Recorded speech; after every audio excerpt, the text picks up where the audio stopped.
Hello and welcome to the m+is+for+mama podcast. I'm your host, Abbie Halberstadt, happy wife, mama to 10, Bible-believing Christian, and I am so excited to be back with you friends after an extended vacation/trip. I mean, is it really a vacation if you have 10 children with you? I say no. I say it's a trip with children, which is also a very good thing, and we had a very good time, and you better believe that I will be bringing a trip podcast recap to you as soon as I can. But the break has not been as long as our trip was because I did record some podcasts for you guys to have while I was gone. So we've just had a 2-week break and we will be jumping right back into the swing of things with our birth story series. I've done 3 installments so far. So if you've missed any of those, check back in the archives and the backlog of podcasts that I have for you on those and catch up. We have actually, in the 3 episodes that we've done on birth stories so far, gotten up to our baby number 6, who was Theo. So we have had 4, let's see if I get this right, 4 singleton births and 1 twin birth, and 3 of those have gone to almost 42 weeks or right at 42 weeks. So I've established my pattern of going long, and I think that, as I've mentioned before, some of that has to do with, in the past, not so much anymore, but in the past, my having had a longer cycle than kind of the quote-unquote normal 28-day cycle. Of course, normal is just a baseline, and everybody's going to be a little bit different. So in the past, I would say I've had more like 34, 35, 36. And lately, in the last several years, it has actually bumped down to more like 31, 32. So were I to have any more babies, I would be very interested to know whether I would go quite as long, but we'll just have to see what the Lord has for us. So for Honor, I think I had really fully come into this concept. He's my number 7, that I was not going to have a 39-week baby. I was not going to have even a 40-week baby. I was probably going to go 2 weeks past my quote-unquote due date. And I told you with Theo that I had embraced this concept, at least to some extent, and was using it as an opportunity to just kind of get in all the fun things that you can't do as easily when you have a newborn that's waking you up at all hours of the night and needs you pretty much all day as well.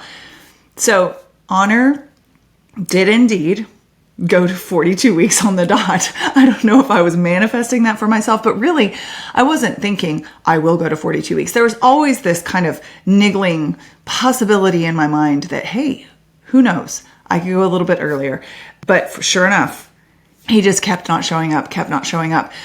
But we had a bit of a scare, not really a scare, but I started having some pretty intense prodromal contractions, I think mostly due to dehydration at the time, right at 36 weeks. And I'll tell you this, when you've gone to 42 weeks multiple times and you tend to go long, and even your midwife with your that's so seasoned, has delivered all of these twins, all of these singletons for like 30 years, is kind of like, Abbie, get these babies out of you. And you have a 39-week, 4-day appointment with your mono-di twins. When you're that girl that keeps babies in and cooks them long, and you all of a sudden start having contractions that are intensifying very quickly and that are getting closer together, and it's only 36 weeks, your brain kind of freaks out. You're like, wait, I thought I had 2 more weeks, 4 more weeks, 6 more weeks even.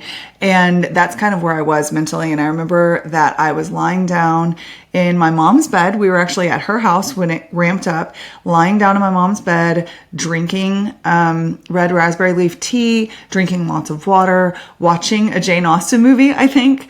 And just, my mom was coming in like I was 12 years old and I had a fever, and she was checking on me, like from times of old. She was such a good, attentive mama growing up, and she continues to be that in a much more age-appropriate way now that I'm an adult. But it was like reverting back to my childhood. She was coming in and like giving me cold washcloths for my forehead and checking on me and praying with me and bringing me snacks. And I'm watching this movie, but the whole goal was to calm these contractions down if they weren't real, so that I wasn't going to end up going into preterm labor and potentially having complications, not be able to have a home birth, all of that. So we calmed those contractions down. It took about 2 hours and they just completely petered out. And then I continued to have this pattern that I've had several other times before Honor, baby number 7, of on and off contractions that would increase in intensity and then just peter out. Usually at bedtime, I would go to sleep and then I wouldn't feel them anymore. So I started having contractions just like that when I was about 41 weeks and maybe 5 days, something like that. And I was pretty good at ignoring them. I remember I was contracting every 5 minutes or so, and like the type of contractions where it's not horrible, but you're having to stop and just take a breather, you know? And I remember I took my youngest 5 kids at the time to, or maybe it was the youngest 4, because I think that Simon and Ezra were with Sean doing something. And I took them to go thrift shopping, and I took them to Dairy Queen. I don't know why I remember that so specifically, but this was on a Saturday. And so I remember thinking, if anyone knew that this lady who has this giant 42-week pregnant belly and has all these little stair-step children with her was sort of kind of in labor, possibly, maybe, they'd probably freak out. But it was just another normal day for me of late pregnancy. So we went home having the contractions still, like they're just not petering out at night like I'm used to they're doing. And so Sean starts timing them. And of course, you guys know from Theo's birth that I am very reactive, both mentally and I think physically. If I get in water, my contractions stop. If somebody starts timing them, they like just stall out. It's very much so like my body and my mind are like, don't tell me what to do. I'm gonna have this baby when I want to have this baby. So I started timing them, and they immediately started spreading out to more like 10 minutes. And so I'm like, forget this. I am going to bed. I don't care. I will ignore these. I will get some sleep. And I did. I slept all night. I woke up at about 5 a.m. and I sat up and I felt this sensation of peeing on myself. And my brain immediately said, oh dear, did my water just break? Now, if you listened to Della's birth story, then you know that my water like broke the teeny tiniest bit. Like I had a little tear, I think, and a little bit of amniotic fluid dribbled out. And it ended up being the reason why my midwife and her assistant stayed at my house for like 30 hours as my body refused to get this baby out. So we kind of held them hostage and had a slumber party / camp out at our house during the weekend. And so I never had my water fully break before the baby was crowning before, though. And so I felt a little anxious about this because I've always heard the stories about how much more painful labor is if your water has already broken. So I had this brief moment of, oh, Lord, please no. And then you're in denial because it was just this little kind of gush, and surely I just peed on myself, right? I'm 42 weeks pregnant. This is going to happen. It's bound to, right? So I get up and I go to the bathroom, and it becomes very evident that I am indeed experiencing my water breaking. So, but I don't have any contractions at this point. I've done all of the prodromal labor, the buildup contractions that have just stopped, and I've got nothing right now.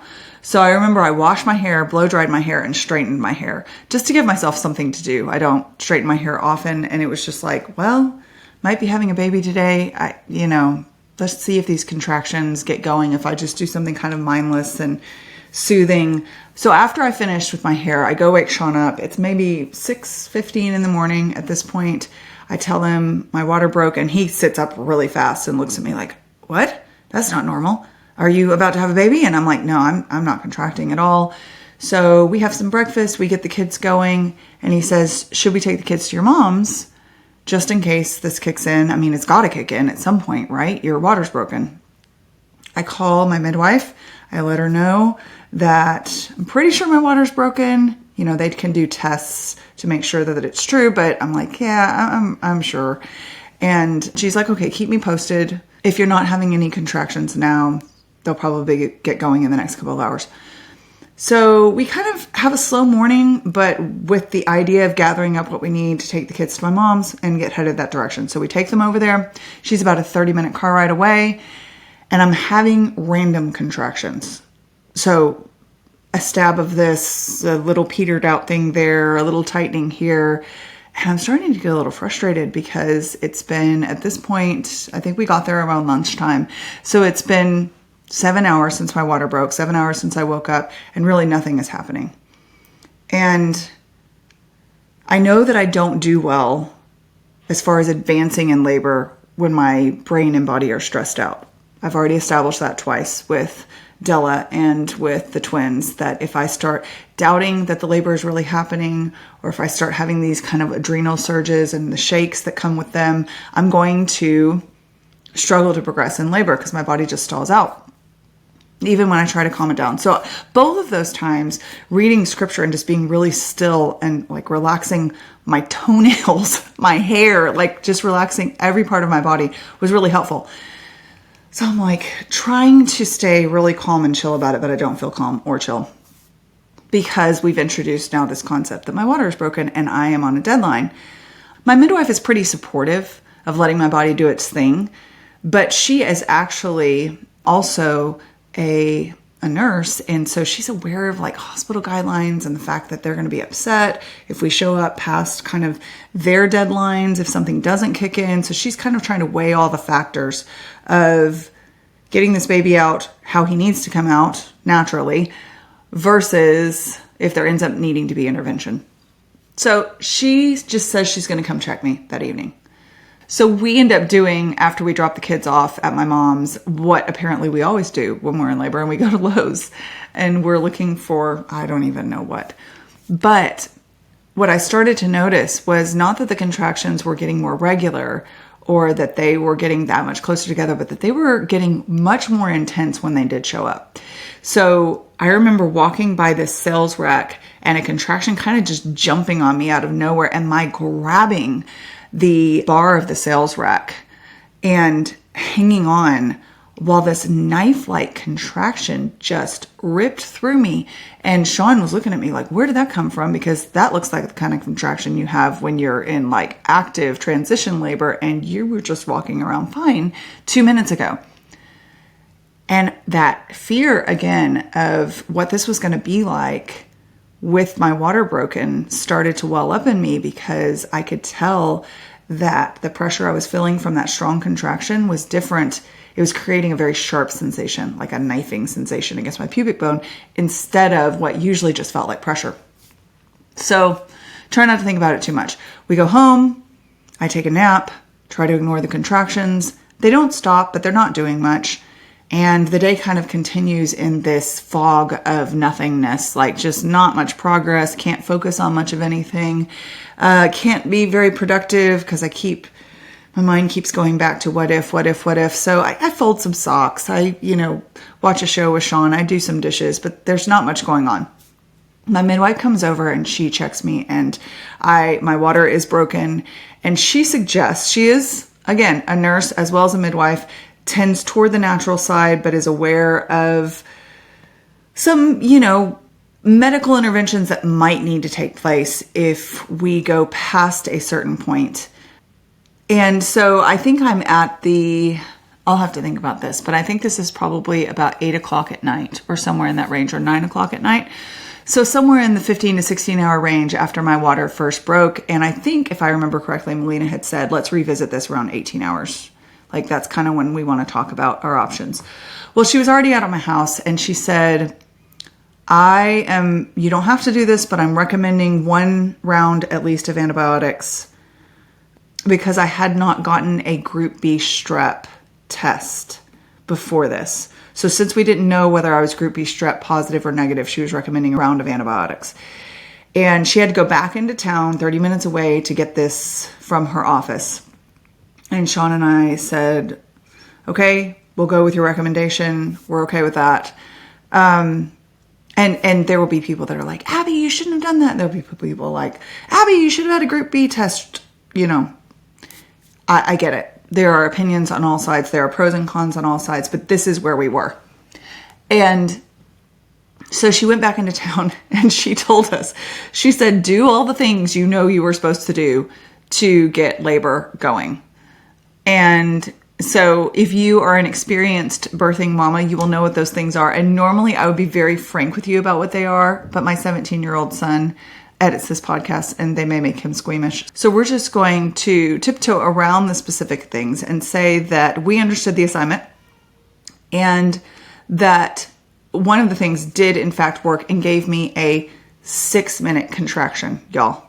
Never in my life have I ever experienced anything like this. It wasn't the most painful contraction that I've ever experienced, but it was so tight and just unrelenting. And I was literally doubled over because I couldn't stand up because my abdomen was contracting so tightly. And Sean was timing, and he kept looking down at his phone and looking up at me and being like, now? And I'm like, no, it still hasn't released. This is so strange. This is the most bizarre feeling. So 6 whole minutes of doubled over, wondering if perhaps this is the contraction of a lifetime that I'm never going to be released from, and the baby's just going to fall out after, 4 hours of this? I don't know.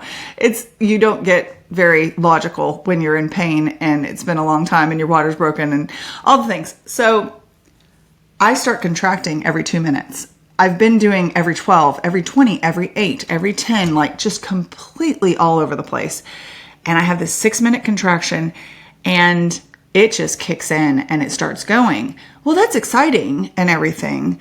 But when you've been hiccuping along and the contractions that you have been more intense than usual, it's a little intimidating when all of a sudden it goes from 10 to 2. Your midwife is an hour away. You're not sure how this is going to go because it feels different than all the rest of your labors, which have usually had 5 to 7 hours of active, intense labor before you have the baby, even with all the lead up. Pretty much no matter how much lead up I have, no matter how many practice contractions or real contractions that aren't quite strong enough to get me there, it's 5 to 7 hours of the really strong, intense stuff. Well, this feels like it's going to be a real struggle to do for 5 to 7 hours because it's that knifing bone on bone feel again. It's happening every 2 minutes. They're lasting 60 to 90 seconds. And I'm like, this is like getting toward the end type of contractions. And all of a sudden we are just going. So those of you that have had precipitous labors, those of you who have had what I lovingly term freight train labors are probably like, yeah, Abbie, this is how it goes. But as someone who contracts forever, gets really tired out and then does the intense stuff in 5 to 7 hours, this was new.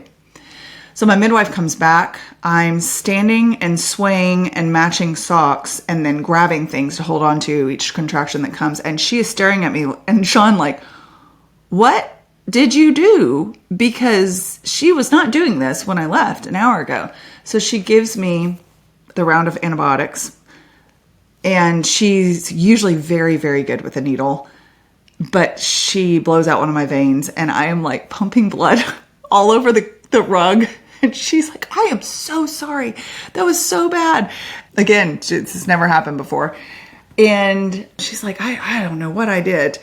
So I'm contracting through this and it just keeps getting more and more intense. And you know how labors go, if you've been through a natural labor, especially, you start timing things by contractions and the hours just kind of melt by. They just go in a blur. So pretty soon, even though it's every 2 minutes and I'm hanging on and my knees are starting to buckle with the strength of these contractions, I realize it's already been an hour. And that's a lot of contractions in 1 hour. And I'm tired already. And so I tell Sean, I think I could keep these going even in water. I think I need to get in some water. This is getting really hard. And I'm assuming that I have a long time to go because this has just never happened this quickly. So he goes upstairs and he starts heating up water in our jacuzzi tub, which is a bigger than usual tub, but it's not a birthing tub, and fills it up with water. And I am struggling to even get in. And I get in that water and I proceed to be in the water. I think ultimately I was in there for almost 2 hours or right at 2 hours. But I am having the most intense labor of my life. Usually when I'm having contractions, I can stop and talk through what's going on, even have a conversation, laugh a little bit in between and just wait for the next one to come and then really kind of go into that headspace where you're really focused. Now, that's not to say that I'm just having this wonderful, lighthearted conversation, but I'm able to, grit my teeth and have a word or two, or sometimes depending, like with the twins' birth, it really wasn't a teeth gritting experience. It was just way milder than usual. So I can't do any of that. I can't speak in between contractions. It feels like they don't stop. There's basically, I remember having enough time to say, Lord, I can't do another one of these. You're going to have to do this next contraction for me because it's too much. This is too much pain for me.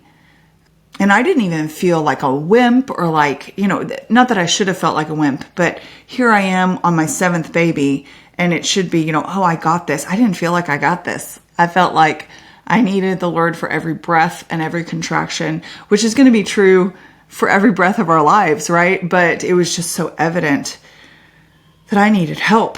And so Sean was trying to help me because I was trying to submerge myself in the water as much as possible. So I kept sinking down because I was trying to get as much of my belly covered as possible because there wasn't enough hot water. And so it wasn't high enough. And so it wasn't providing kind of that lifting sensation that the water is supposed to provide to take the pressure off of your belly. Well, what I didn't realize was that even with the lifting sensation, it wasn't going to make a huge difference because I was having really bad back labor.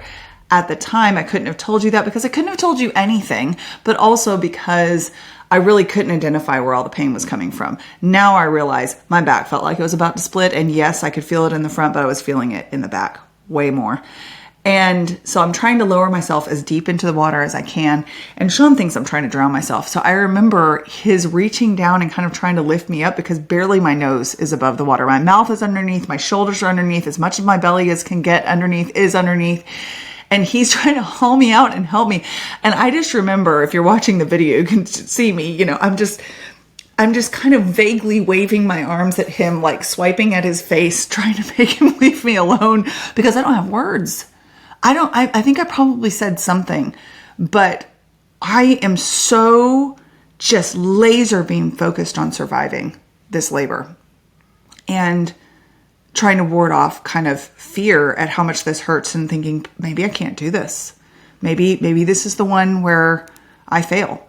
Now, what does that even mean? What does that even mean that you fail? That I end up in a hospital? That's not failure. The baby has to come out, right? So I am just hanging on.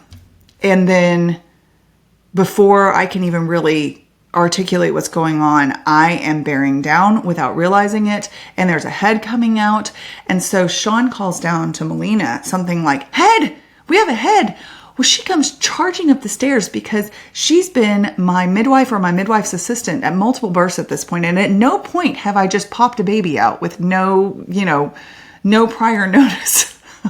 She's used to this taking forever and her having to encourage me and check me and get that last little bit out of the way. And, and so she comes up there like, "Wait, what?"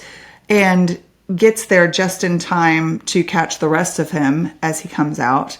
And I just remember this moment, that moment when you deliver your baby and they put him on your chest or you reach down and put him on your chest is such a transcendent, just joyful moment of relief every single time. But after such an intense, just kind of crucible-like labor for those last 2 hours, that moment when she put him on my chest and the relief, everything just feels better immediately. There's no pressure bearing down on you. There's no fire. There's no panicky feeling of your back breaking. There's no just pain, like pain you've never experienced before, coming at you in waves that don't seem to stop. And so I remember holding him on my chest and just thanking, he's here. I can't believe that he's here. And so in that moment, I was just so grateful for the Lord's provision, for the Lord's grace in allowing me to finish what felt too hard to finish, for carrying me through those last, however many contractions I had in that last hour when it just reached its peak of frenzied kind of anguish, and just the joy, there's just the intense joy you experience of having worked so hard for this baby. And then they're here and you just get to enjoy them. And I don't really remember much else about the delivery after that. I think the placenta came out just fine. And, after birth pangs weren't too bad, or I didn't care anymore. I had a baby in my arms. And it was the only time that I have been able, the spoiler alert for any future birth stories, that I've been able to deliver in a tub. And while I wouldn't have chosen the water breaking and the extra intensity of the labor and the speed of the labor to be the reason that I got to deliver in a tub, I was so grateful for that water. I do not know how I would have handled the pain of those contractions without the water to offset that pain. So yeah, that was baby number 7. He was a whole different ballgame than any of my other labors, and I haven't had one like him since. And I'll be honest, I hope I never have another one just like that. That was quite the testing. But I will tell you this, the Lord sustained me, and he met me in my pleas for help and for encouragement and for support, and for him to carry that cross of pain for me and with me. And he absolutely did. So I will be coming back next week. We'll be back on schedule, and I'll be doing Shiloh's birth story. And then the last one that we'll have to wrap up will be the twin bees' birth story. So we don't have too many more of these, and then we'll jump in probably to the trip recap that I talked about.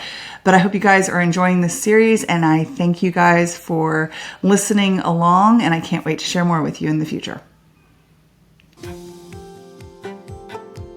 If you guys enjoyed today's program, I would be so honored if you would subscribe and share with others. And if you're looking for more daily content on motherhood and biblical responses to cultural issues, you can follow along on Instagram at m+is+for+mama.